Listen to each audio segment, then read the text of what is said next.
चलते हैं अपनी एक्सरसाइज के नेक्स्ट क्वेश्चन पे, जो हमारा क्वेश्चन नंबर 2 है। Draw the following terms used in reflection. अब हमने इससे पिछले क्वेश्चन में रिफ्लेक्शन को डिफाइन किया, इसके अलावा हमने उसकी रे डायग्राम देखी थी।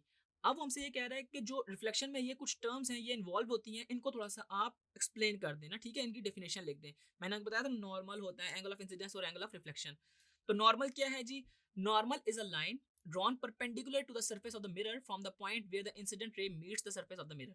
याद है आपको कि जब इंसिडेंट रे हमारे पास प्लेन मिरर पे आके गिरी थी, तो उस पॉइंट पे हमारे पास एक नॉर्मल लाइन थी जो प्लेन मिरर के 90 डिग्री पे थी, ठीक है। नॉर्मल लाइन क्या है? वो हमारे पास 90 डिग्री होती है प्लेन मिरर के, जहां पे इंसिडेंट लाइट फॉल कर रही होती है।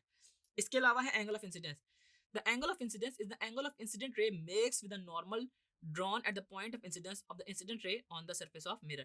कि वो जो हमारे पास इंसिडेंट रे आके गिर रही है ना नॉर्मल के ऊपर, वहां पे जो एंगल बन रहा होता है ना, वो हमारे पास एंगल ऑफ इंसिडेंस कहलाता है। और सिमिलरली उस नॉर्मल के अक्रॉस जो रिफ्लेक्टेड रे का एंगल है, वो हमारे पास एंगल ऑफ रिफ्लेक्शन कहला रहा होता है, जिसकी डेफिनेशन है the angle of the reflection is the angle reflected ray makes with the normal drawn at the point of incidence. तो इसी तरह आपने बताना है कि जब आपके पास पेपर में क्वेश्चन आएगा, तो सबसे पहले आपने नॉर्मल का बता देना कि नॉर्मल कौन सी लाइन है।